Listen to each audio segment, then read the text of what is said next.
Boa noite, pessoal. Sejam todos muito bem-vindos, muito bem-vindas.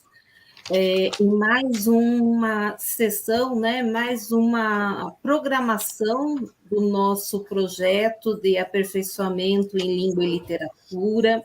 Hoje nós estamos aqui com a convidada, com a professora Raquel Terezinha Rodrigues, na companhia da professora Maria Cláudia Teixeira. É importante, né? Boa noite, professora Raquel, boa noite, Boa professora noite, Maria Cláudia. Cláudia. Nós damos boas-vindas aos acadêmicos de letras, tanto da modalidade presencial, português e inglês, modalidade à distância, aos nossos parceiros aí do curso de geografia e a todos os demais que estão nos prestigiando. Já estamos aí no terceiro encontro, então, dessa formação geral, e é sempre importante a gente ressaltar que nós estamos aí num projeto que consideramos ser inicial, né? Esse é um projeto inicial que surgiu de uma parceria, então, do curso de letras presencial e modalidade à distância, que tem a coordenação, então, minha, da professora Luciana e da professora Maria Cláudia, né? Então, nós três coordenamos esse projeto. É um projeto, como a gente diz, inicial, por quê?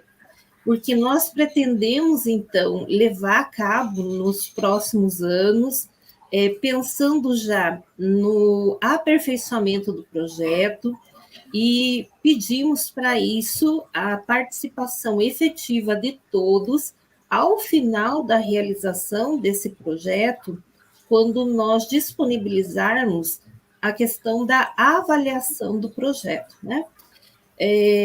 Qual que é a importância desse projeto? Pensamos, então, em acompanhar e até mesmo, principalmente quando a gente pensa na formação geral, de trazer temas aí relevantes, que nem hoje a professora Raquel vai trazer a questão da sociodiversidade, da questão do multiculturalismo, né? São temas que estão contemplados na formação geral da prova do ENAD, são temas que são atuais, são temas contemporâneos, e que os nossos acadêmicos, sejam acadêmicos desde o primeiro até o quarto ano, devem, na verdade, ter acesso, devem ter conhecimento, porque eles fazem parte de uma formação cidadã e de uma formação crítica. Eu creio que isto é o papel da universidade, né? Então, justamente o papel da universidade no tripé ensino, pesquisa e extensão. Então, por esse motivo que o DELET faz estas parcerias, né? Então, nós temos aí, dentro da parte da formação geral, nós temos as parcerias com o DELET, aí hoje nós temos a representação da professora Raquel, né? A professora Maria Cláudia depois fará a gentileza de ler o currículo da professora Raquel, que não é de forma alguma pequeno, né? E até depois eu gostaria que a professora Raquel, antes da apresentação, ela expusesse o seu projeto que foi aprovado, né, na Unesco, que é uma grande conquista, se nós pensarmos para a Unicentro, né? A gente pensa assim, a grande conquista para a Unicentro, mas é uma conquista individual da professora Raquel, sem sombra de dúvidas, é uma conquista individual da professora Raquel. Depois, é uma conquista que nós pensamos ser, por extensão, do próprio DELET, que é o departamento a que ela está vinculada, mas é uma conquista da Unicentro, né? Então, assim, nós temos por vir, né, por intermédio da professora Raquel, um projeto interinstitucional, um projeto que está sob o amparo da Unesco. Então, é fantástico, né? Eu gostaria que a professora Raquel depois comentasse a respeito disso. E na formação geral, então, além da parceria com o DELET, nós temos aí parceria com outros departamentos, como nós já percebemos nos encontros anteriores, nós tivemos a parceria com o professor Lisandro, a parceria com o professor Dene, teremos parcerias aí com outros departamentos, com outras áreas do conhecimento. Então, é importante essa questão interdisciplinar para mostrar que nós estamos realmente rompendo paradigmas dentro da universidade. Ou seja, nós estamos literalmente rompendo muros, né? Até então, que nós considerávamos que seriam difíceis de serem quebrados dentro da universidade. Eu vejo que a importância desse projeto está justamente nesse sentido, de nós possibilitarmos o acesso aos alunos do contato com profissionais tão gabaritados de todas as áreas do conhecimento. Sem mais delongas, então, eu até peço desculpas para a professora Raquel, para a professora Maria Cláudia e para todos os demais convidados, mas em virtude, né, das aulas na graduação, hoje eu, apesar, né, de estar também na coordenação do projeto, eu hoje deixo, então, ao encargo da professora Maria Cláudia, que é uma das coordenadoras também do projeto, né, a missão de coordenar, né, a sessão, então, como que vai se proceder o contato de vocês, verificar as perguntas. É muito importante que vocês façam perguntas, discutam, né, o tema que a professora Raquel preparou com tanto carinho para vocês. Tá? Então, professora Raquel, novamente seja muito bem-vinda. É com imenso prazer que nós recebemos, né? É nossa parceira sempre, tanto aí no curso presencial, mas no curso à distância sempre foi nossa parceira, né? Então, assim, nós só temos a agradecer. Professora, passo a palavra para a professora Maria Cláudia, então, que fará a leitura do resumo, né, do currículo da professora Raquel. Obrigada, professora Cláudia. Boa noite, professora Raquel. Boa noite a todos que nos acompanham pelo YouTube. Então, eu vou passar a leitura do currículo da professora Raquel, que foi minha professora na graduação, fez parte da minha banca de mestrado, é minha amiga, a mãe da Duda, e desenvolve muitas pesquisas, né? Então, aqui nós trazemos um resumo dessa produção da professora.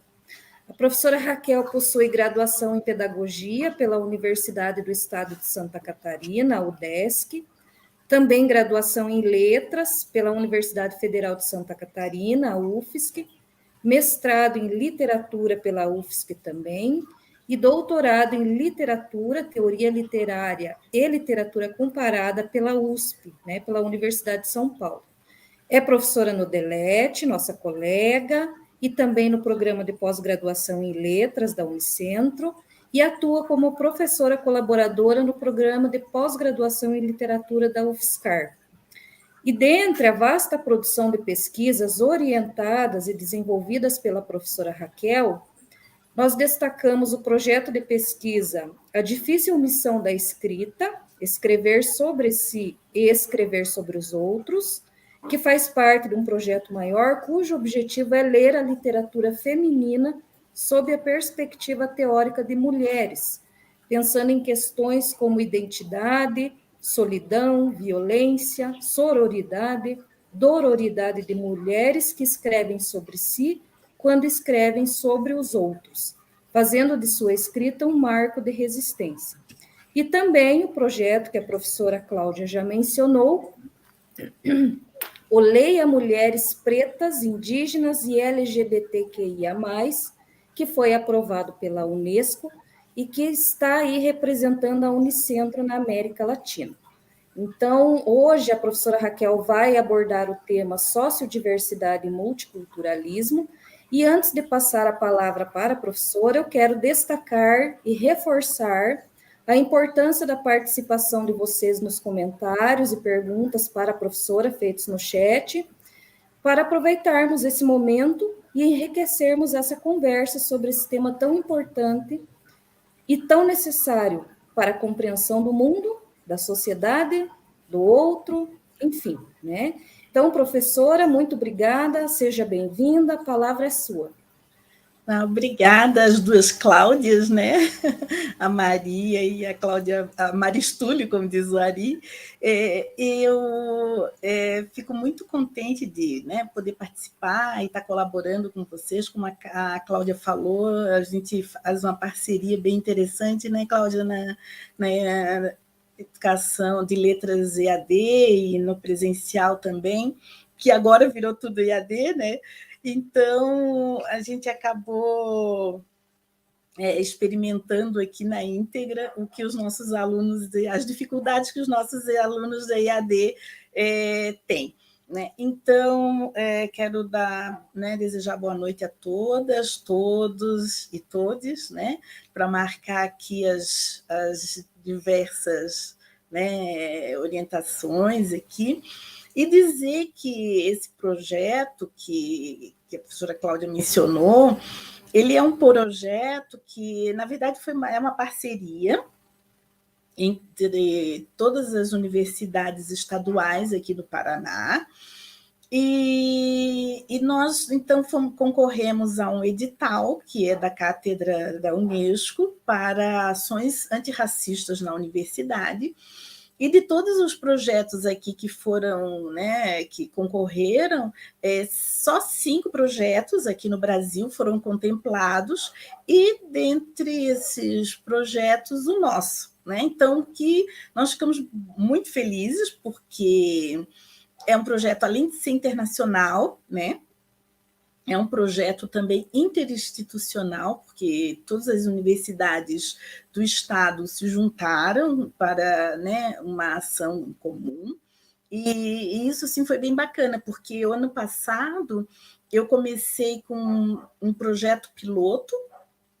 Na verdade, essas minhas pesquisas com mulheres, elas já vêm acontecendo há um bom tempo, mas ela se firmou mesmo alguns anos atrás, quando eu consegui fazer um projeto de TCC com as minhas alunas, na época, que foi um projeto de mulheres portuguesas que falavam de África e mulheres africanas que falavam de África também. Então, o país escolhido foi Moçambique.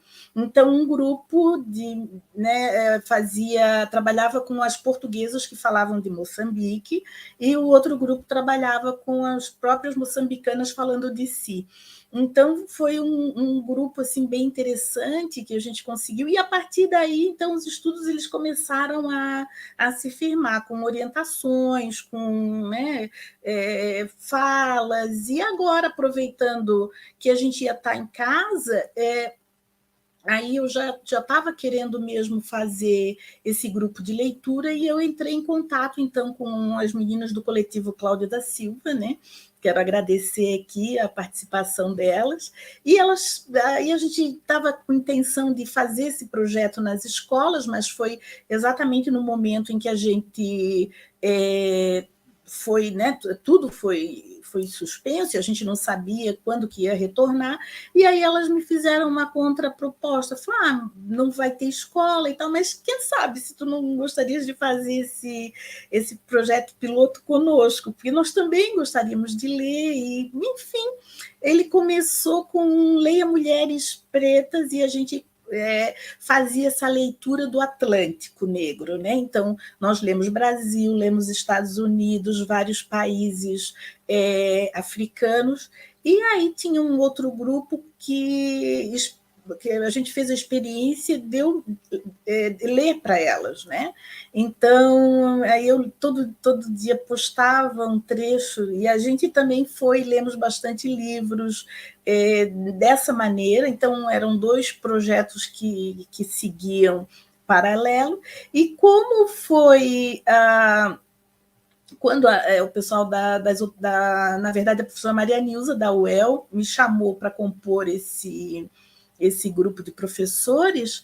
Aí eu já tinha comentado com ela sobre esse projeto, ela falou, então coloque esse projeto na íntegra, né? Daí eu falei, mas então se a gente está pensando em ações assim, mais abrangentes na universidade, eu falei, então eu também vou ter que ampliar a leitura do grupo para mulheres indígenas e LGBTQIA+, né? Então, aí ele foi ampliado, né? E esse projeto, então, ele vai começar por agora, né? A gente também faz online desde o ano passado, e vamos tocando até novembro, pela cátedra da Unesco, mas a tendência é ele continuar no ano que vem funcionando mais como projeto de extensão aqui na Unicentro também, né? Então, como a professora Cláudia reforçou, que é, claro, um projeto que ele começou individual, né, muito lá atrás, como orientações de TCC, IC, e aí também, como eu venho dos estudos aí de literatura francesa, né? Então, já há muito tempo atrás, nem vou fazer conta, porque a Maria Cláudia já me entregou, dizendo que eu fui professora dela, então eu vou reforçar essa parte de idade. Mas acontece que, então, já vem de algum tempo, mas nunca foi assim tão sistematizado quanto agora, né? E aí, os anos passando, e aí eu fui, né, conduzindo as minhas pesquisas para esse lado, e também em parceria com alguns professores da Unesp, de Rio Preto, e, enfim, né, a própria São Carlos, a professora Carla, com quem eu trabalho já há 20 anos, né? Então, nós fomos então, seguindo as pesquisas, e lá em São Carlos eu também acabo orientando, né, várias pessoas também que compartilham com o mesmo interesse. E é uma conquista que começou até individual, mas que depois ela ampliou, né? Ela ampliou muito e virou aí um projeto coletivo. Eu até nem imaginava que fosse chegar onde cheguei, né? Mas é um projeto coletivo e é um projeto que representa, de fato, a Unicentro lá, né? Eu sou a única professora da Unicentro, que compõe, então, esse quadro de professoras das outras universidades, e nós estamos bem felizes, assim, que o projeto tem alcançado, assim, pessoas que a gente nem imagina, né? E só para encerrar, então, essa parte, dizer que daí, do ano passado, né, nesse meu projeto de Leia Mulheres Pretas, e nós fomos ler, então, a escritora Chimamanda, né, da Nigéria, e nós tivemos a participação, então, de um amigo nosso, direto da Nigéria, que ele fez, assim, uma fala sobre o aspecto cultural da Nigéria. Então, as comidas que ela mencionava, os lugares que ela falava no livro. Então, ele trouxe para a gente, inclusive, com a pronúncia de alguns lugares ali que para nós era mais complicado de pronunciar, e as comidas, explicando como era. Então, foi uma tarde assim, muito legal, porque a gente, né, a professora Carla intermediou aí com o inglês, dando um apoio para o grupo, e aí ele fez essa gentileza de participar, fazendo esse comentário com o livro, né? Então, o pessoal do grupo acabou gostando bastante, e para esse ano, então, a gente também está estabelecendo outras parcerias para que possam, né, que as pessoas possam vir conversar e falar sobre o livro, enfim. Então, o projeto está seguindo aí firme e forte, né? E aqui, então, além da ideia do multiculturalismo e essa sociodiversidade, que também ela está muito presente nos trabalhos que eu tenho feito, né?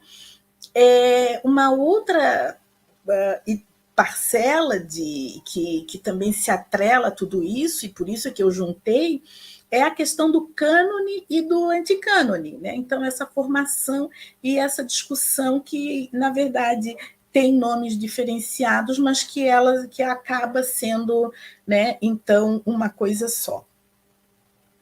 E que essa semana, ainda com o professor Cláudio, nós falamos sobre o ensino de literatura, e aí eu fiz uma fala abordando a ideia do ensino do ensino de literatura como uma ação antirracista, né? Então, vocês podem ver que, embora tenham nomes e teorias que regem o olhar, né, para esses temas, são temas que estão muito próximos, né? E a gente vai ver que eles se entrelaçam bem. Então, quero agradecer a Maria Cláudia aí pela, né, gentileza de ler o currículo e dizer que realmente eu fui professora da Maria Cláudia e que uma excelente aluna, claro, todo mundo sabe a capacidade e a inteligência da Maria, não preciso estar aqui, né, jogando confete, mas que é muito bom para a gente isso, né, porque eu sempre falo para os meus alunos que tá certo, nós formamos professores para o ensino fundamental, para o ensino médio, né? Mas, além disso, nós formamos colegas, né? E essa é a prova, né, Maria, de que a nossa pequena participação, porque vocês também, né, já vêm com brilho próprio, ela leva vocês a futuramente nos substituir, nós precisamos aposentar, né? Então, é para isso que serve o trabalho, essa dedicação que a gente tem, esse trabalho em conjunto, que é para que, né, trazer essa oportunidade para vocês, né, de alcançarem aí os sonhos, de realizarem os sonhos de vocês e muito mais, né, do que isso, ocupar os lugares aí que vão, né, sendo abertos com a nossa saída, porque chega um ponto em que a gente, mesmo não querendo, tem que sair, né? Porque aí é que faz todo sentido o nosso projeto de formação, de licenciatura, né? Quando a gente abre esse espaço para o novo, para as novas ideias, para as pessoas que estão aí, né, com gás de trabalho, que fazendo coisas maravilhosas, como é o caso da Maria Cláudia aqui conosco, né?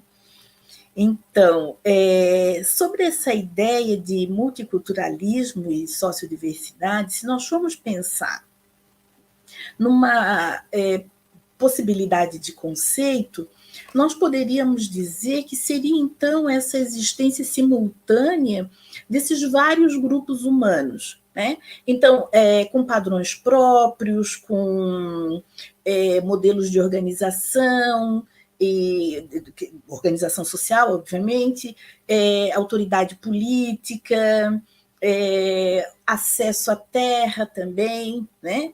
E com padrão habitacional, de hierarquia, de valores e prestígio. Então, essa existência simultânea, né, é que vai trazer essa ideia do multiculturalismo e da sociodiversidade. Né?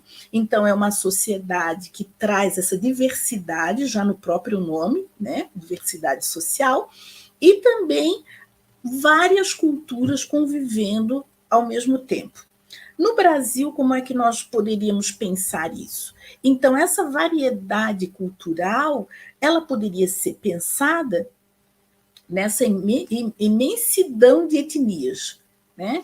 E junto com as etnias, nós podemos também pensar, né, na questão de raça, crença, muito embora a ideia de raça para biologia seja questionada, né, o conceito de raça, mas tudo na sociedade é racializado. né? Então, a partir do momento que é racializado, então nós temos também a existência, né, dessa ideia de raça e também de crenças e tudo mais. Com a Constituição de 1988, ela vai reconhecer explicitamente a cultura indígena, com as suas religiões e protegendo essas manifestações, né, da sua cultura. Então, vejam, né, nós temos esse lapso de tempo até que tenha, né, essa Constituição que venha dar o direito dos indígenas terem a sua cultura, a sua própria religião. Mas o fato de estar no papel não significa que ela efetivamente seja respeitada no seu dia a dia. Né? Porque o que nós vemos aí é essa invasão religiosa nas aldeias, né? E com isso a ideia do multicultural acaba sendo prejudicado, né? Porque aí é a imposição de um povo em detrimento de outro, de uma cultura em detrimento de outra, de uma religião em detrimento de outra, né? Então, na verdade, essa ideia do multiculturalismo é um movimento, né, que surgiu nos Estados Unidos e tem como objetivo principal a luta pelos direitos civis de grupos que são dominados e, consequentemente, excluídos, né, por conta de não pertencer a uma cultura ou uma classe social que é considerada superior. Né? Então, essa classe que é considerada superior é uma classe que se vincula à questão euro-americana, né? Branca, letrada, né? Masculina, heterossexual e cristã.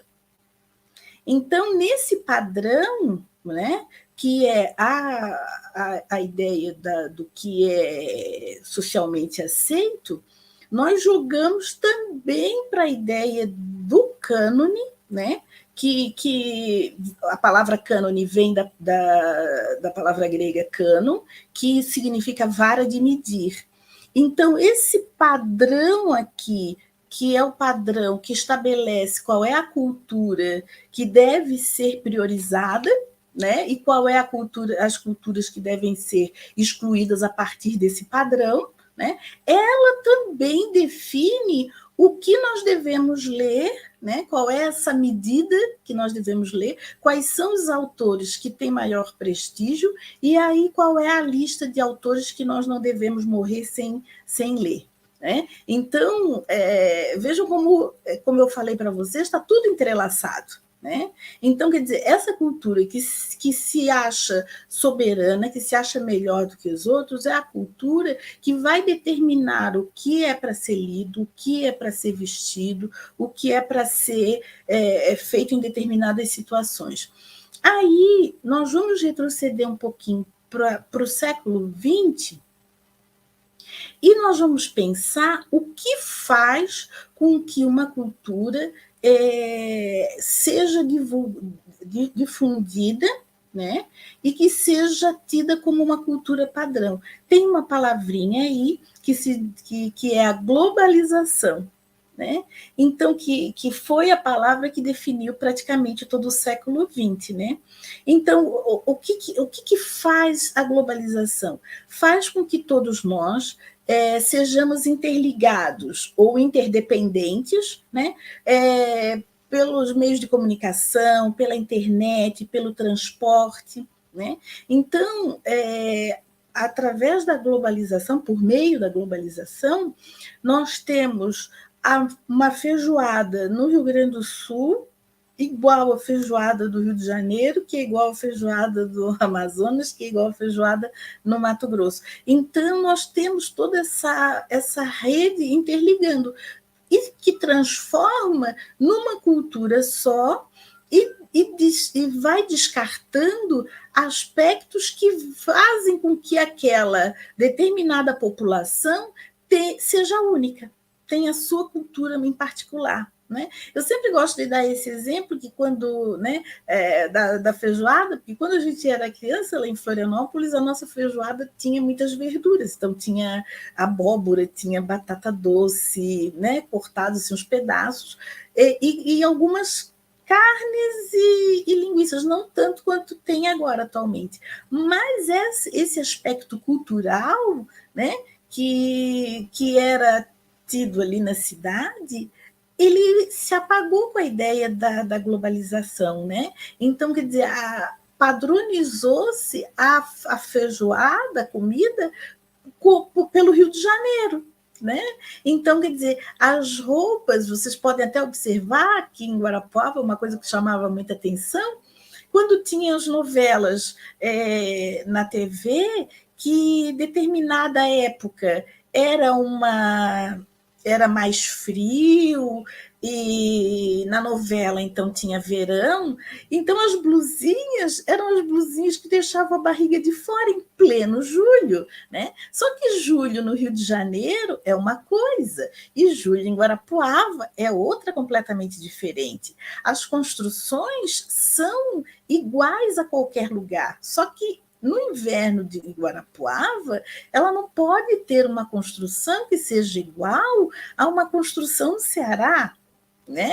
Então, essa globalização, ela nos iguala, mas não significa que o igualar é bom para quem está sendo igualado, né?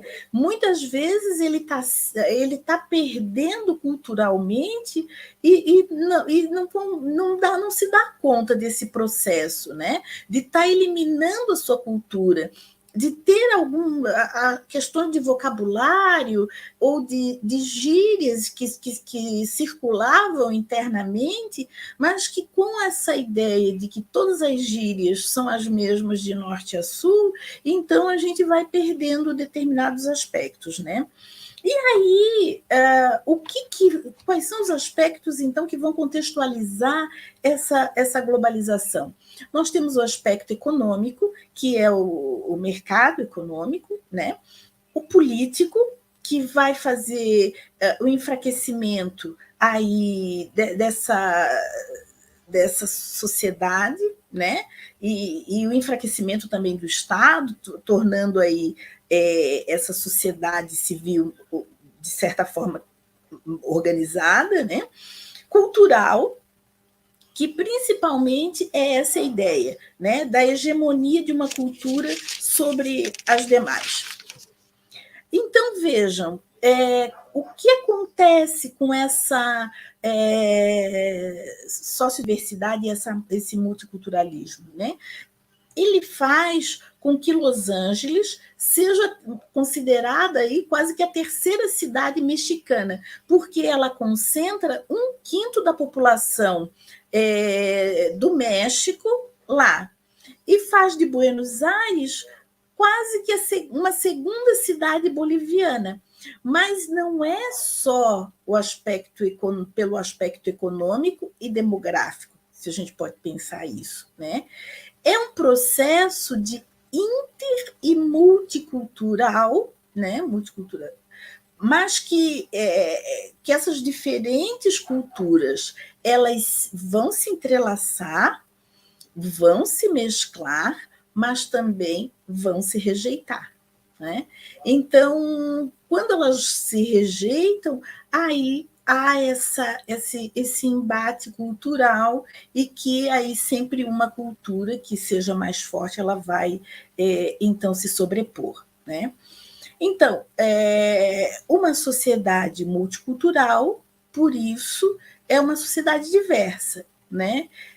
E a grande questão que se pauta em cima desses dois conceitos, né, é como construir, então, uma sociedade que seja democrática, plural, mas que seja uma sociedade justa, né? Ao mesmo tempo assim, que vai permitir com que a gente tenha o direito à diferença, né? E que permita, então, que as diferenças sejam conciliadas e que a gente tenha o direito à igualdade, né, nessa diversidade, e que, em outras palavras, assim, que vá possibilitar, então, a convivência desses diferentes com as suas diferenças, né? Não tentar igualar injustamente pessoas que não são iguais, né? Que têm a sua diversidade, que têm aí a sua cultura de forma diferente, né? E que nessa construção dessa sociedade faça então que tenha um contexto que supere então essas violências, né? As hierarquias, os procedimentos de inclusão que não são procedimentos que são, a gente pode dizer que são procedimentos de inclusão perversos, né? E que principalmente que visa as desigualdades aí econômicas, sociais e a exclusão então cultural, né? Então essa é a grande o grande questionamento. Então a grande sacada, né? É ter essa sociedade democrática, mas que seja uma sociedade que tenha esse olhar para o diferente, mas que ao mesmo tempo ela seja inclusiva, né? E aí, por essa igualdade aí, hoje que a gente tem por igualdade, é que ela relativiza e tenta eliminar as diferenças. Então, quer dizer, na verdade, ela vai passar um rolo compressor por todas as pessoas, deixando as pessoas mais ou menos, né, com o mesmo padrão. Mas que padrão é esse? Então, esse padrão que vai igualar as pessoas é um padrão de eliminação do outro, né? A escravidão, que foi a base da nossa economia, né, brasileira no século XIX, né? Que foi baseada nesse princípio de escravizar o outro, principalmente o elemento africano, para que então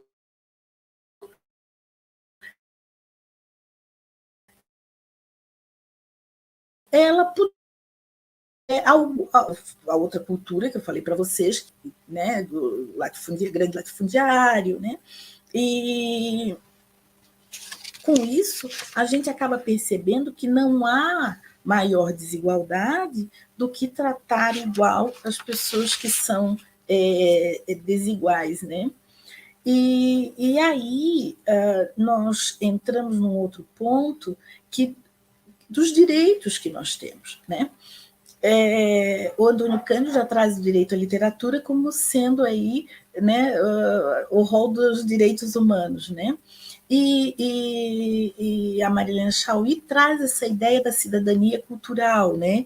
Que é o direito à cultura como o direito de produzir, de valorizar essa identidade cultural, dessas diferentes vivências da territorialidade, da questão da terra, da questão indígena, das comunidades extrativistas, dos assentamentos, né? De uma reforma agrária, mas não uma reforma que abandone essas pessoas lá no campo sem ter aí o apoio, porque daí é nivelar, né?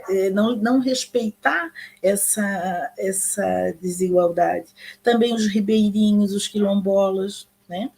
Pensando nisso, nós entramos nessa questão que eu falei para vocês, que também está interligada e acaba, né, fazendo aí uma conversa com a ideia do multicultural e do sócio da diversidade, né, da sociodiversidade, que é a questão da literatura. Nós pensamos aí com o Terry Hilton o que é a literatura, e né, a maioria dos nossos alunos já viu esse texto, e ele acaba fazendo vários questionamentos, ele monta um conceito, e a partir da montagem desse conceito, logo após ele desmonta esse conceito para mostrar que a literatura é mais ampla do que aquele mero conceito fechado, né? mas que, a grosso modo, então nós temos essa literatura como sendo essa disciplina que vai estudar, então, esses autores e essas obras, esses temas literários, e aí nós podemos ver nos vários livros que trazem aí, né, história da literatura, e que faziam, então, esse rol de livros. Então, quer dizer, dependendo de quem fazia essa lista dos livros que compunham aí uma literatura nacional, nós tínhamos determinados, a inclusão de determinados autores e a exclusão de outros, né? Então, é sempre passado, quem está fazendo a brasileira, quando pensa lá na formação do Antônio Cândido, é de questionar o sequestro do barroco, né? Então, e aí, todas essas listas, elas não são feitas aleatoriamente. Ela reflete uma cultura que se acha dominante em relação à outra.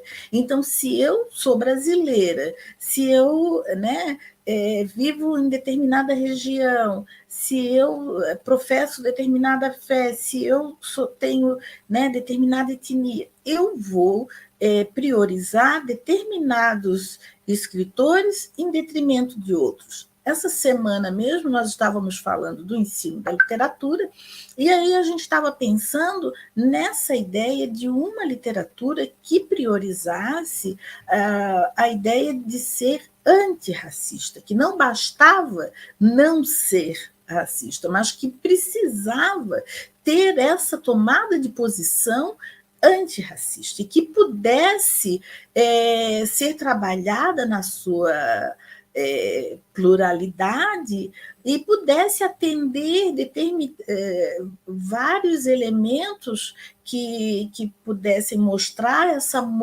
esse multiculturalismo e essa sociodiversidade que o nosso país tem. Mas essa ideia também de nós sermos plurais, né? E também de termos protelado aí essa ideia de nos compreender como um país racista, vem muito dessa democracia racial do século XIX e do século XX. Né? Então, quando Gilberto Freire traz, né, a ideia de uma senzala como uma forma pacífica, né, ele vai caracterizar o país como livre de preconceitos. Né? E aí a ideia que vai se estabelecer é essa, né? Que o Brasil não é um país racista. Então, aí a questão da desigualdade social cai por terra, e aí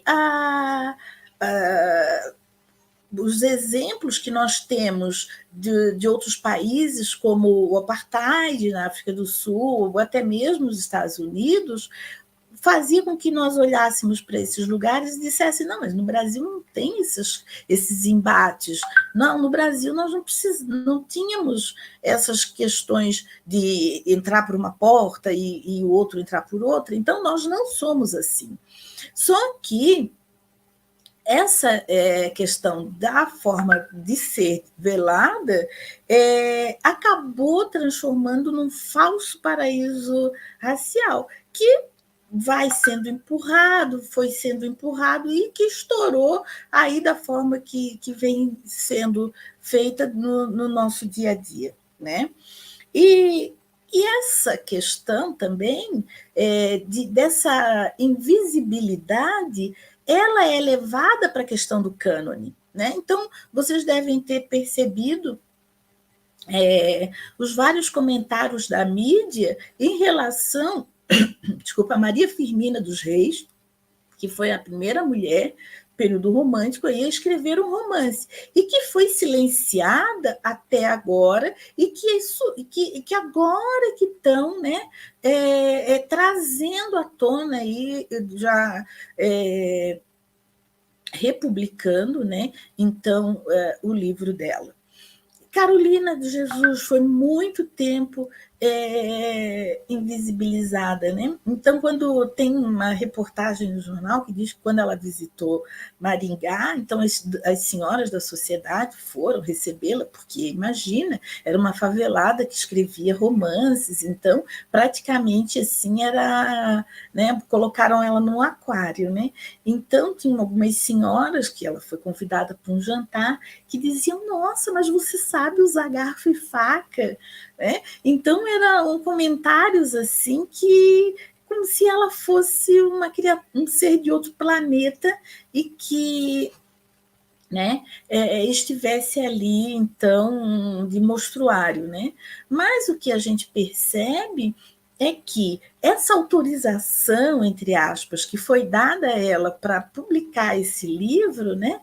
Então, ela deveria ter parado no quarto de despejo. Mas, a partir do momento que ela se lança a publicar outros livros, aí eles já dizem, não, agora também já é demais, né? Então, a gente aceitou que publicasse Quarto de Despejo, fez maior sucesso, foi traduzido e tudo mais para outros países, mas aí agora outros também já não é, né? Já se passou também, né?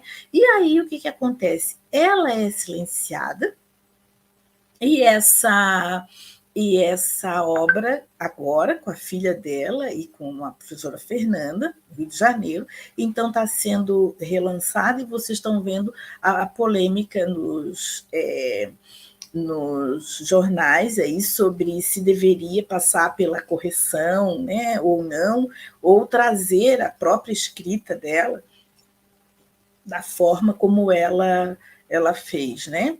E o grande questionamento com isso é manter a linguagem da Carolina, né? Do jeito que ela escreveu, do jeito que ela se comunicava, ou estabelecer aí essa gramática padrão, né? Que também é uma gramática que a gente sabe que tem aí os seus, né? O questionamento em torno dela, né? E que moldar, né?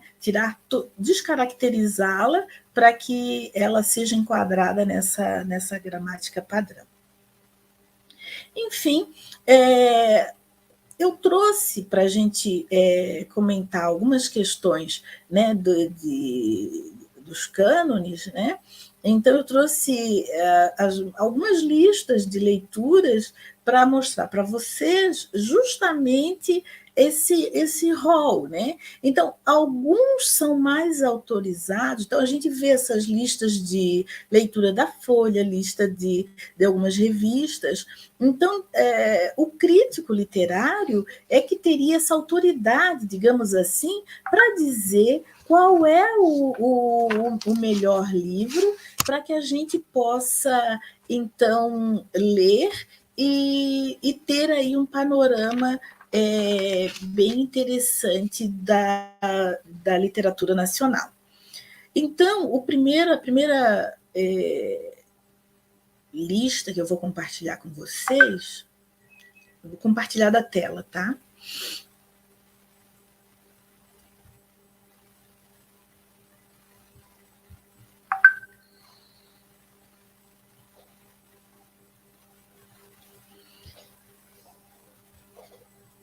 Essa. Então, são autores indígenas, né, que estão sendo tratados aqui, que estão, né, lançando os seus livros, seus poemas. Então, nós temos essa autora aqui, que é a Márcia Vieira da Silva, que ela é da etnia Omago, Cambeba, e ela é geógrafa, né, é graduada em geografia, e aí o livro dela é Eu Moro na Cidade. Outro também, que é do Daniel Munduruku, o Daniel é mais conhecido, né, que é do povo Munduruku, que é graduado em filosofia, ele já escreve, né, há bastante tempo, e ele é doutor em educação pela USP e pós-doutor em linguística pela Federal de São Carlos. Então, o livro dele é Memórias de Índio. Então, vejam, essa lista, né, é uma lista canônica que traz aqui livros indígenas, né, que foram publicados aqui e que ela, por inserir autores indígenas, exclui necessariamente outros autores, não é? Mas que exclui alguns autores que, na verdade, são autores que estão nesse cânone oficial, trazendo para essa lista aqui de autores indígenas a lista do anticânone, né? Então, quer dizer, é a lista que estava à margem, mas como esses movimentos também de margem e centro, eles estão sendo reconfigurados, nós trazemos essa lista para, então, para o centro, né? E outras margeiam, enfim. Aqui, o Trovão e o Vento, do Cacaverá, que é um psicoterapeuta de formação, e ele também é antropólogo cultural. A Boca da Noite, outro exemplo. A Queda do Céu. Então, vejam, né? A Aurita Tabajara é o primeiro livro dela. E aqui a Graça Graúna, que é o pseudônimo da Maria das Graças, que é escritora, crítica literária e professora de Direitos Humanos e de Literatura. E aqui, O Mundo Tucano, Antes dos Brancos, essa configura, então, essa primeira lista que eu mostrei para vocês. Agora, outra que eu vou encerrar essa transmissão, tá? Interromper esse compartilhamento, e vou compartilhar com vocês uma outra lista, que é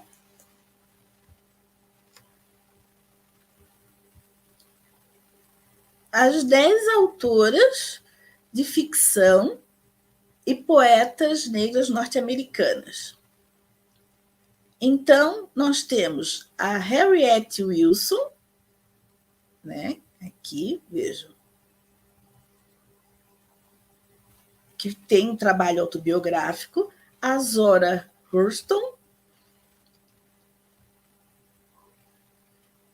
Gwendolyn Brooks, Maya Angelou, que é mais conhecida, né?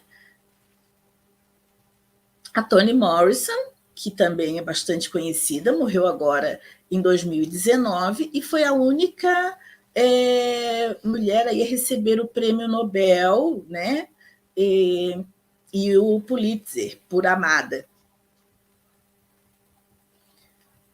Audre Lorde também tem um trabalho aí de combater, enfrentar as injustiças sociais, né? E a questão do sexismo e do classicismo e da homofobia, e ela pega uma frase do discurso da Sojourner Truth, e Eu Não Sou Uma Mulher, e também faz o livro, né, com esse título. Alice Walker também, né, ganhou o prêmio Pulitzer de ficção com A Cor Púrpura, né, que se tornou também filme. A Octavia Butler, Tayari Jones. Vejam, né, quantos nomes eles configuram essas listas, estão nessas listas, e nomes que a gente não conhece, né? Porque se nós formos pegar também alguns autores nacionais norte-americanos, nós vamos ter esses autores que são só aqueles autores, né, estabelecidos por aquela cultura dominante. Amanda Gorman, gente jovem, né? E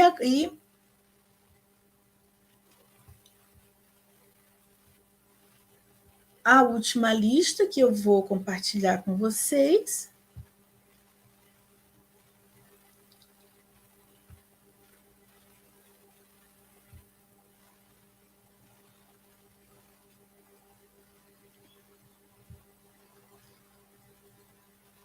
é essa da resistência, desse blog aqui de Não Me Calo. Deixa eu ver se está...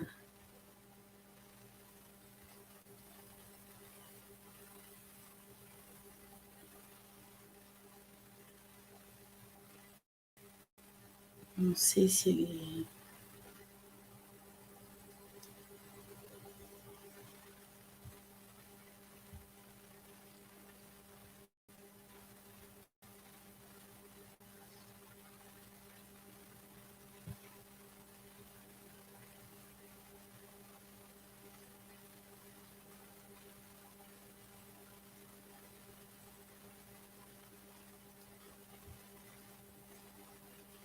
Não, acho que esse aqui eu não consegui.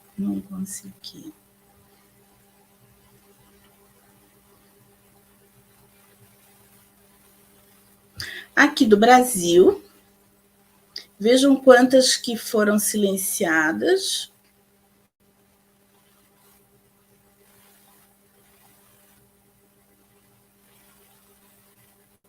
Espera aí, gente, eu vou ver se... Eu vou interromper o compartilhamento e vou voltar lá, tá?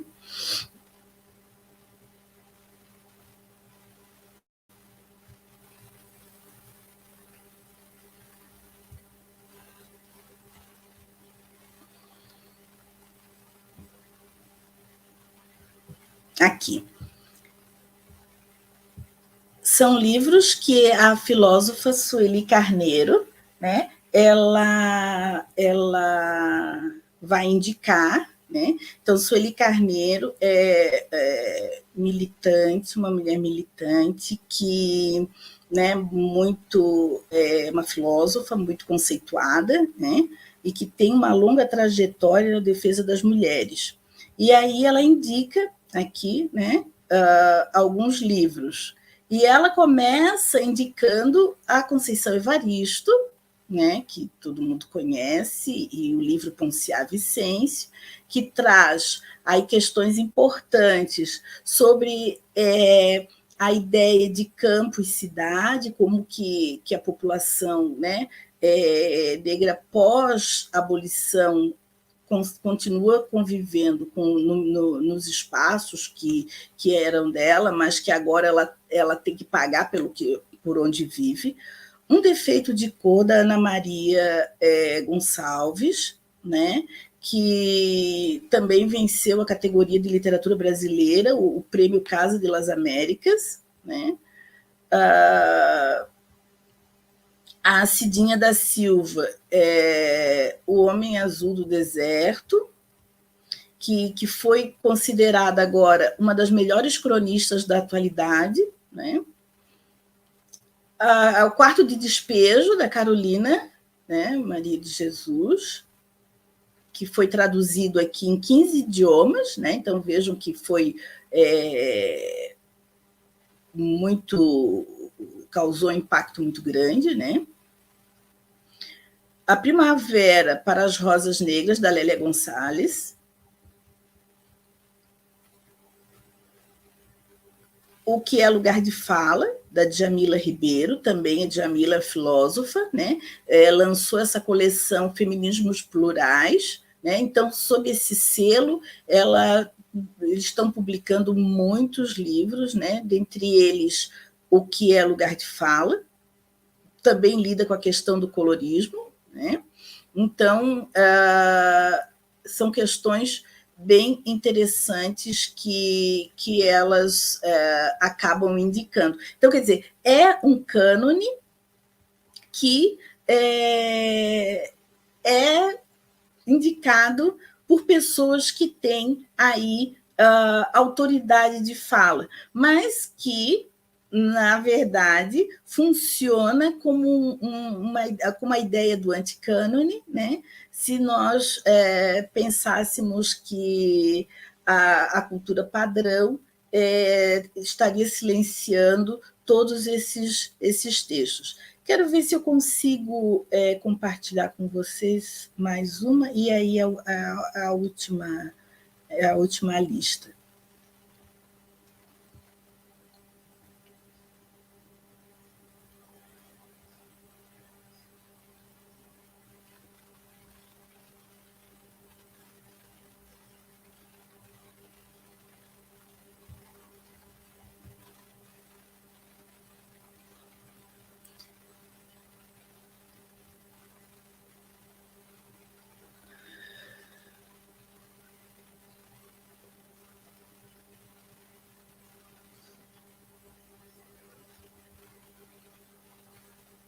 Deixa eu ver se está aqui.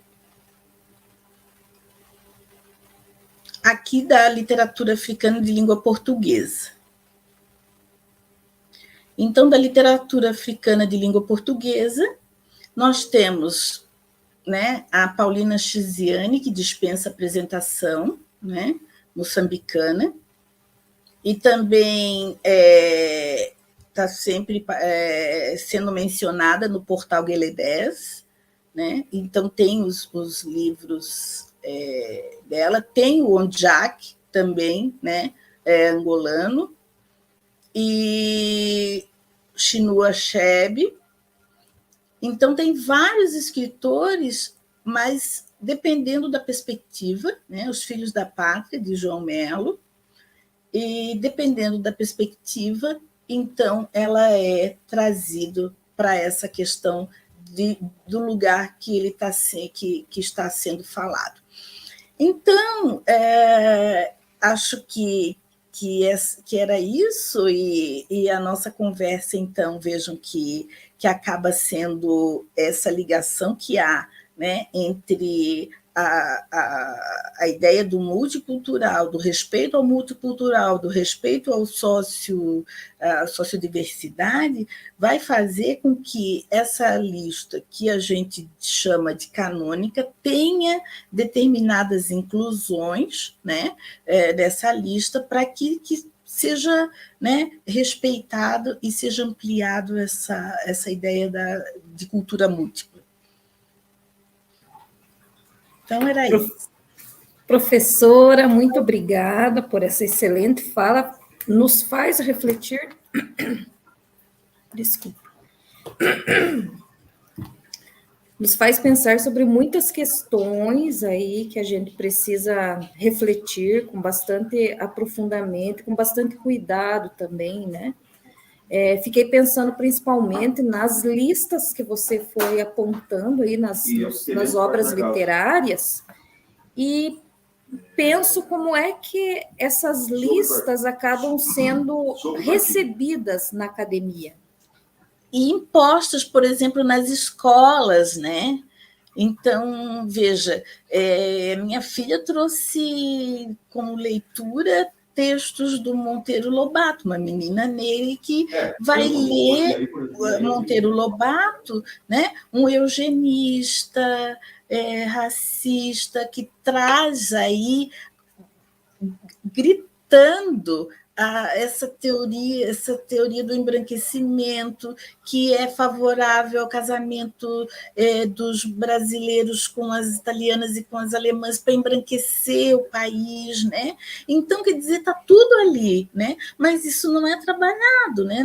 Não estou dizendo que não possa conhecer, né? Mas tem que conhecer e entender o que está sendo feito, o que está sendo passado, né? Não é à toa que ele vai escrever livros adultos que trazem essas ideias, né? Então, são listas, não são inocentes, né? Nem um pouco, né? E aí eu me pergunto também sobre a questão, já ia perguntar sobre a questão do eugenismo aí, que a gente tem visto muitas discussões, e essas discussões em torno da obra do Monteiro acerca desse tema são recentes, né? Não são discussões que vêm de muito tempo, não. E me pergunto sobre a questão também da escravidão que você mencionou, professora, né? Trazendo aí Gilberto Freire, né? Até temos alguns comentários acerca disso, eu vou projetar aqui para você ir acompanhando. O pessoal aí relembrando atividades realizadas com a professora, né? Tem a Daniele Lessenko, temos comentários do Kleber Augusto. Obrigada, Kleber. A Carla está presente também. Carla, Enquanto o pessoal vai... Não, eu já trago meu fã-clube, porque vai que, né? Sim. Já então, garanto. Esse comentário que o Kleber fez, né? acerca dessa romantização da escravidão e o modo como tudo isso vem significando hoje ainda, né, professora? Nós falo a partir daquilo que eu tenho trabalhado um pouco mais próximo da teoria da análise do discurso, com um memorial, né, que foi fundado, agora eu não vou lembrar onde, Memorial da Escravidão, Memorial dos Escravos, a Marilda Lachowski tem trabalhado com isso, né? Então nós temos pode ver a ausência nos museus, né? Então quem trabalha com museu, né, sabe que a gente não está mentindo, né? Há uma ausência, né, um apagamento dessa história, né?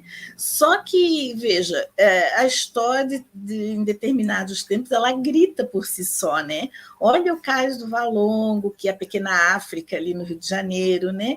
Então começaram a surgir elementos, né, das escavações ali que mostram essa condição de país aí que viveu à base do trabalho escravo, né? Aí temos mais comentários da Mariana. Ela gosta da Toni Morrison. Ela é maravilhosa, né, Mariana? E também, veja, pensando já na questão da Toni Morrison, nós temos aí o livro... Toda a obra dela, né, magnífica. Mais um livro assim que é um soco no estômago é a questão do olho, o livro O Olho Mais Azul, né? Porque o livro O Olho Mais Azul traz essa ideia do modelo, né? Porque a menina, a Pecola Breedlove, o que ela quer, né, a única coisa que ela quer na vida é ter o olho azul, porque ela acha que se ela tiver o olho azul, que é o padrão de beleza estabelecido pela menina lá dos cachinhos dourados, a Shirley Temple, né? Então eles dizem que ela é feia e tal, então ela acha que se ela tiver o olho azul, ela vai ser bonita, ela vai ser então amada, ela vai ter carinho, né?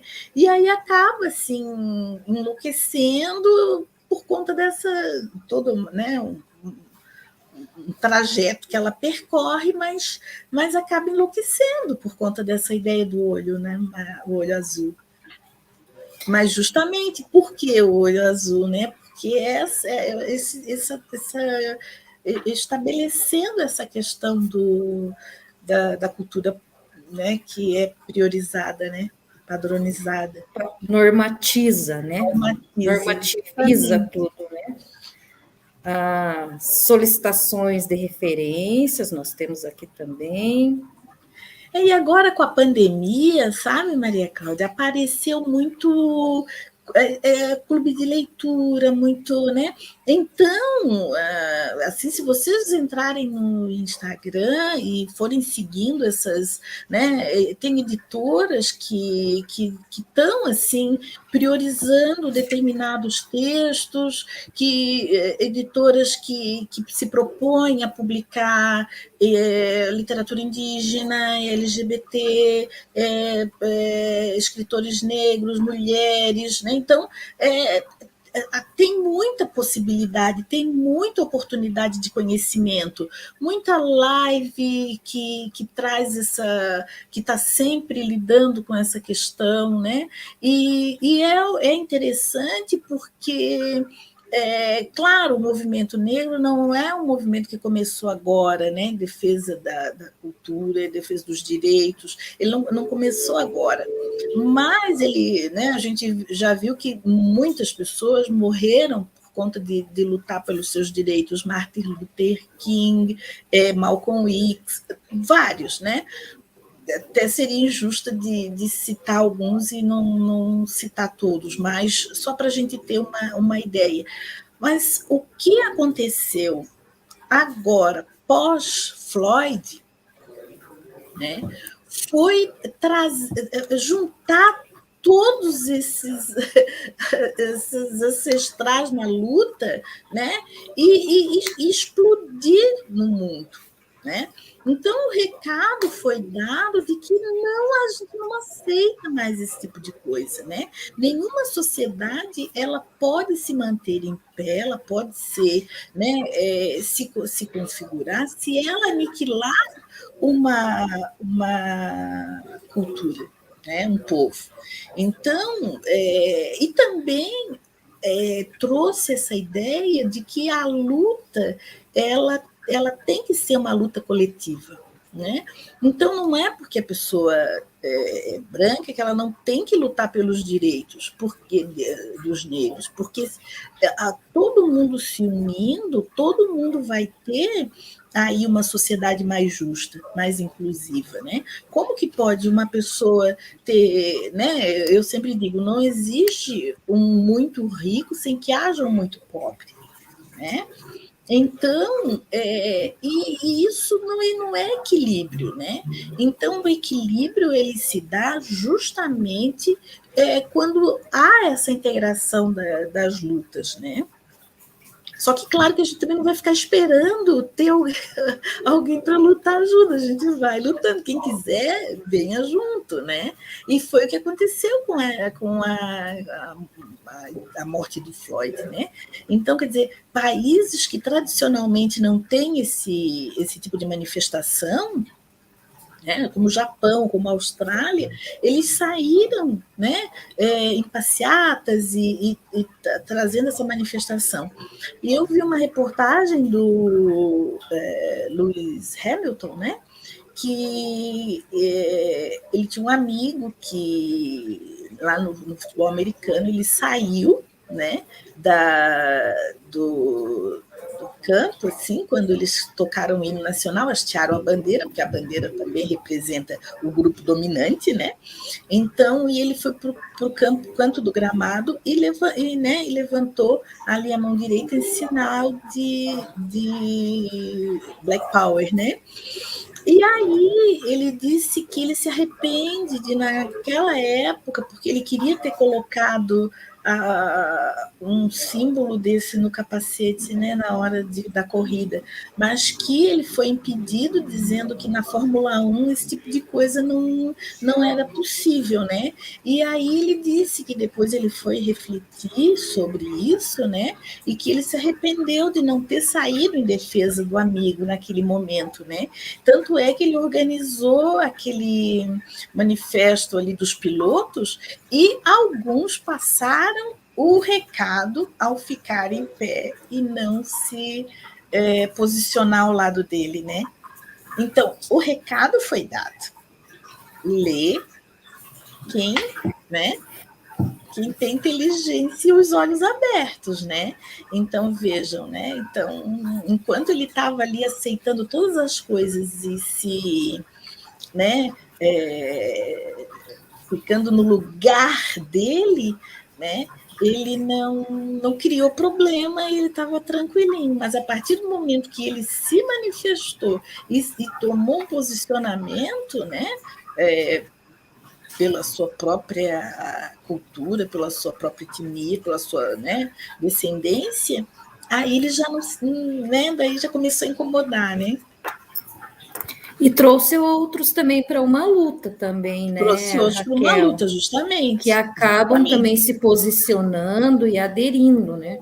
Sim, porque não pode ser, Maria, normal, né? Se é que a gente pode chamar assim, pelo menos não pode deixar de causar estranhamento, por exemplo, uma universidade como a nossa, de ter uma pessoa negra em cada departamento, e em alguns nem tem. Né? Porque me diz se tem alguém no departamento de medicina.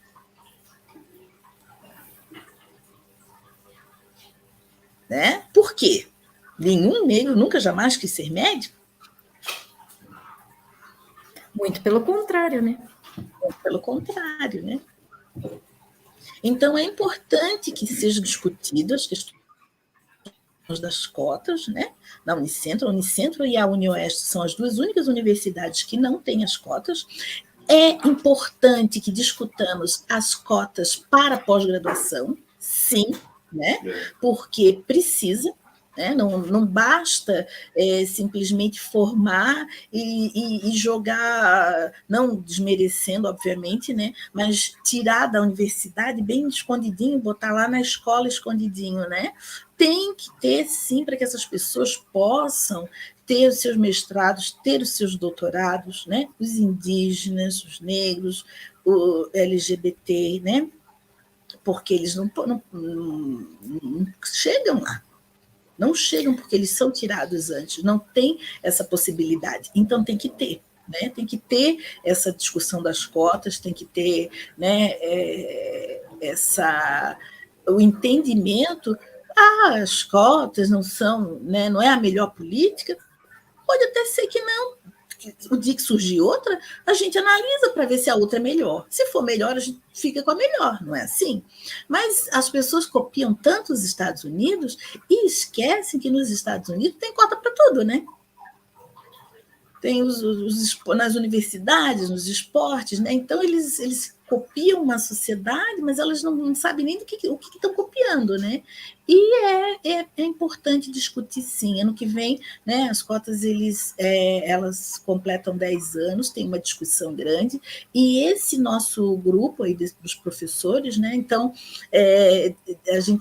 nós nos reunimos e tinha em torno de uns 15 a 20 professores, né? Então, a professora Maria Nilza estava me dizendo que o grupo todo ali tinha mais professores do que na UEL inteira, que tem mais de 1.800 professores, mas que não tem 20 professores negros. Então, veja, né?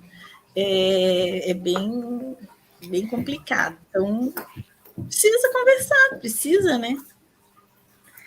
Aí nós temos o comentário da Namikin, né? Nos faltam essas referências em todos os lugares. Eu quero saber que posso chegar lá e inspirar outros a chegarem lá também.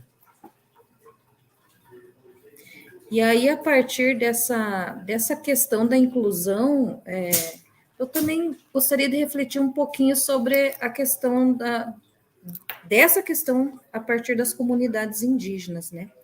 Nós vimos, bem recentemente agora, um grande movimento em torno de manifestações da comunidade indígena sobre o marco territorial, mas nós não vimos isso na mídia.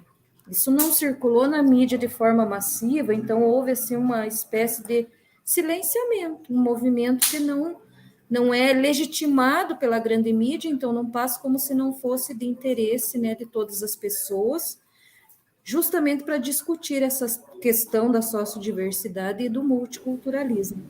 É um povo ainda apagado. O imaginário social que circula ainda é o de que eles não conhecem a língua portuguesa, de que por não conhecer a língua portuguesa não são civilizados, ou um imaginário ainda de que eles andam pelados na aldeia, né? Eu trabalho com uma disciplina na pedagogia indígena e me perguntam isso sempre. Como que é a sala de aula? Na sala de aula é igual uma sala de aula normal? Você não tem medo?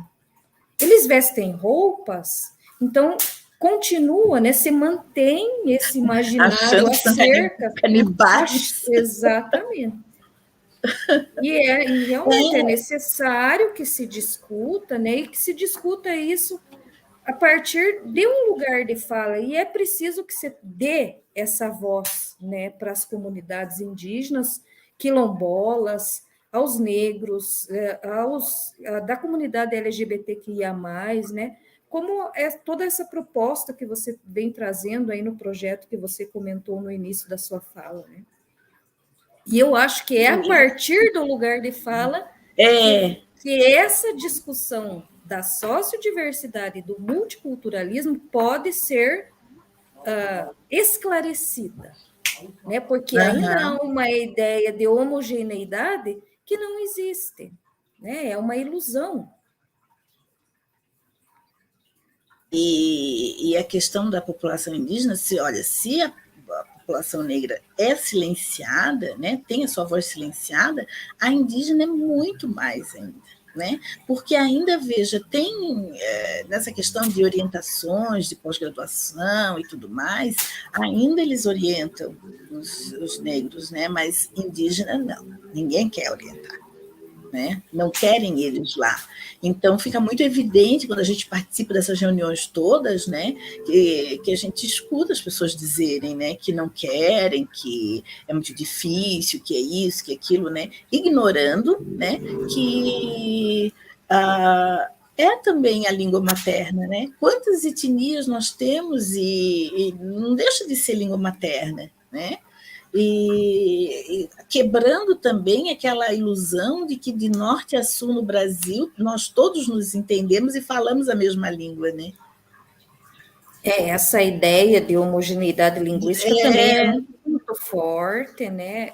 E existe muito preconceito em torno daquele que não obedece à norma padrão, né? Se você fala errado essa língua, você é excluído, né? Sofre preconceitos também. Então, eu acho que toda a ideia de homogeneidade que você tente defender é ilusória. É ilusória, né? justamente. Não há nenhuma homogeneidade. E Maria, tu sabes bem que a gente sempre está conversando sobre essas questões, enquanto a gente fica quieta, a gente fecha a boca, então a gente agrada, né? Então, a partir do momento que a gente começa a falar e que a gente começa a não aceitar determinadas coisas, no meu caso, assim, todo mundo sabe que eu falo mesmo, né? Então, não é novidade para ninguém que os meus posicionamentos, né? Mas, assim, as pessoas começam a ficar incomodados, a gente vê que eles se incomodam, que aí não querem que fale, porque acha que está falando, está indo contra isso, está indo contra aquilo, porque preferem o silêncio, né? Então, a gente até te deixa ser professor aqui, mas tu fica quietinha no teu canto e não fala, né? Então, e a gente está sempre fazendo as nossas coisas, sempre, né? Tem aí o Edson também lá em Irati, só falando no Delete, né? Para não. Tem outros departamentos, mas que a gente também tem uma parceria com vários professores, mas só ficando no Delete, né? Eu aqui, ele lá, então a gente está sempre lutando pelas nossas questões, pelos nossos alunos, né?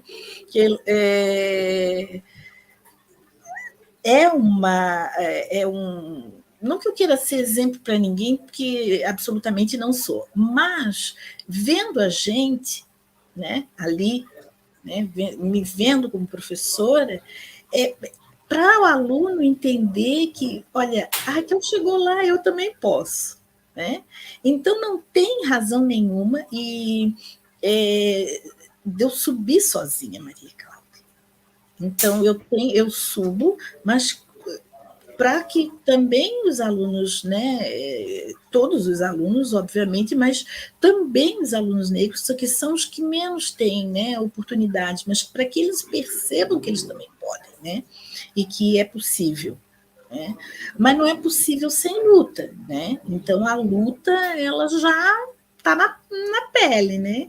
Então, trazendo aí a ideia da música, né? Então, quem traz no corpo essa marca, então, né, tem que estar preparado para a luta, né? Então, não dá para voltar atrás e aceitar o que nos dizem, né? Das pessoas questionarem se tem princesas negras, se não tem princesas negras, sabe, esse tipo de coisa que a gente tem que escutar, mas a gente escuta e não fica calado, né? Então, uma luta constante, é uma luta constante. Então, nós, como mulheres, né, nós nos unimos, nós temos lutas em comum, né? Então, que nos unimos na categoria mulheres aí, né?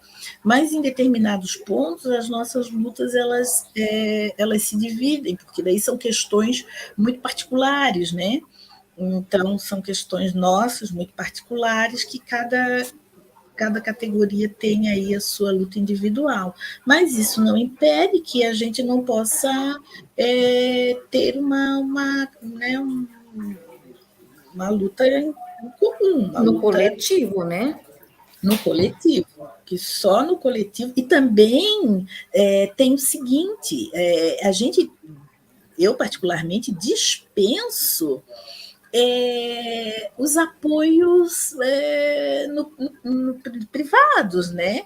Então, quem não se posiciona, né, por mim, é porque se posiciona contra mim. Muro não existe. Muro não existe. Então, ou a pessoa assume que está junto, que luta junto, quando vê alguma injustiça, né? Ou ela não presta para ser minha amiga.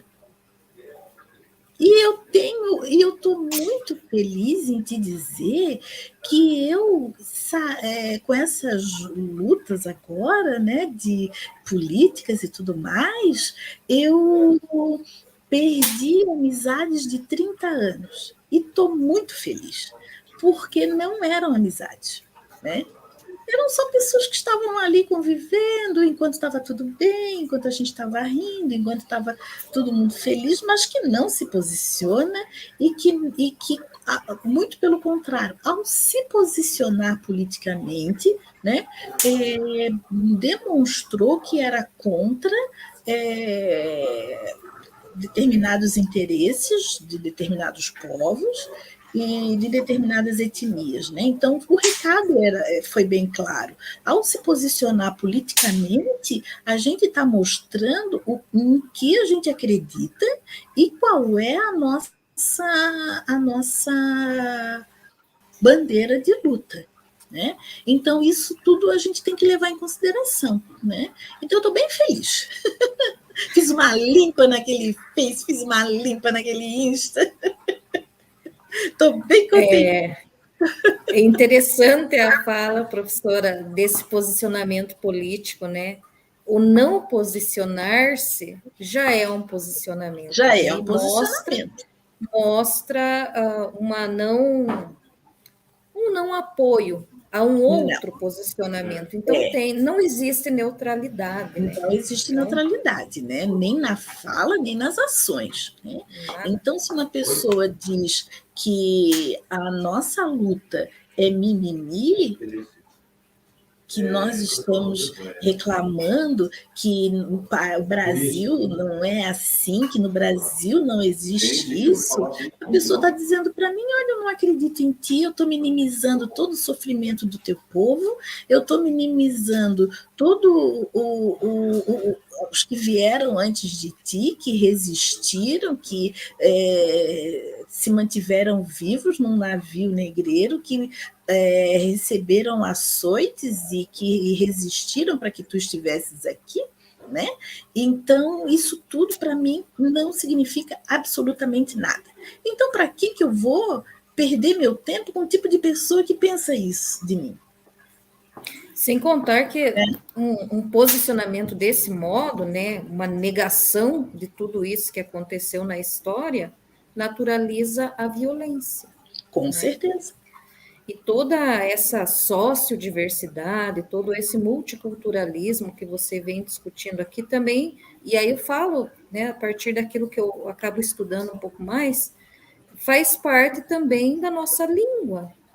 Né? A nossa língua também não é uma língua que surgiu de uma unicidade, de uma homogeneidade, mas que toda a nossa língua é constituída... É a língua do colonizador, né? É a língua do colonizador e ela é imposta, né? Então, não é uma língua que ela nasce naturalmente, é uma língua imposta. E outra questão também, Cláudia, que quando tu dizes que naturaliza essa questão da violência, não só naturaliza, mas autoriza, que é também muito grave, né? Então, vai fazer com que uma pessoa saia da sua casa, encontre a outra na rua e resolva que naquele dia é o dia de matar porque ela tem uma cor diferente, porque ela tem uma opção sexual diferente, porque ela tem um problema diferente, ela, né, a diferença, né? Então, essa questão da diferença, ela, no multiculturalismo e na sociodiversidade, ela é usada para exclusão do outro, não para inclusão, né? Professora, nós não temos mais nenhum comentário, né? Tivemos muitos elogios, eu acabei pulando alguns aqui, porque a gente acaba se perdendo, mas vou colocar aqui, ó. Por exemplo, a Marilei, né? Parabenizando a palestra, a Mariana, que eu já havia passado. Isso, Mariana. Né? Obrigada, Mari. E aí, não tendo mais questões, professora, a senhora pode fazer uma fala agora, né, tecendo suas considerações finais para que a gente encerre essa conversa gostosa aí que trouxe. Com certeza eles estão pensando em muitas questões aí, né? E vão continuar pensando, e isso é muito bacana. Então, eu quero agradecer, né, a oportunidade e quero agradecer a ti, principalmente, né, de ter te disponibilizado para ficar aqui com a gente. Alzira, obrigada, Alzira é uma amigona. E a gente, e a Cláudia Mares também, para, né, trazer essa possibilidade da gente incluir também a Letras IAD, que foi muito bacana, né, essa possibilidade. E na verdade, a questão as questões que eu postei aqui, né, é muito mais, como a Cláudia disse, para a gente repensar também o nosso papel nessa vida, nesse mundo, né, e entender que depois dessa pandemia, a nossa vida vai ter que mudar, né? Se ela não mudar em nada, alguma coisa está errada, né? E aproveitando que a gente vai ter que ter várias mudanças, a gente também pode começar a repensar algumas situações dos incômodos que a gente tem, né? Por que nos incomoda tanto determinadas coisas, né? É o outro ou sou eu, né? Então, é mais para provocar mesmo, né? E é uma fala provocativa e para que as pessoas possam pensar e sair bem, não só no ENAD, mas na vida, né? Provocativa mesmo, professora. Muito. Muito. Nós temos aí, agora eles vão se manifestando, né? Na linha. Então, professora, eu quero agradecer por essa excelente fala provocadora, com essas tantas reflexões que nos trouxe para pensar toda a questão aí das minorias que compõem toda essa sociodiversidade, esse multiculturalismo, e que nós precisamos tomar as nossas posições, né? Que posições são essas? Então, é sempre provocante, né, essas discussões em torno dessa temática, e a gente vai refletindo, vai pensando sobre elas. E pensar também, sabes, nesse ponto, a gente usa, né, uma minoria e tal, mas a gente também tem que começar agora a olhar de uma outra forma, como já vários conceitos que estão sendo trazidos, né, já há bastante tempo, de que é a maioria minorizada. Né? Então, acho que daí faz toda a diferença, né, do jeito da gente tratar. Muda todo o sentido, Muda realmente. todo o sentido, Então, nós agradecemos muito, estamos muito felizes, muito contentes com a participação. Foi um prazer estar com você igualmente, aqui hoje. Célia. Sempre um prazer. Agradeço a todos os participantes no chat, né? Estavam aqui conosco desde o começo também participando.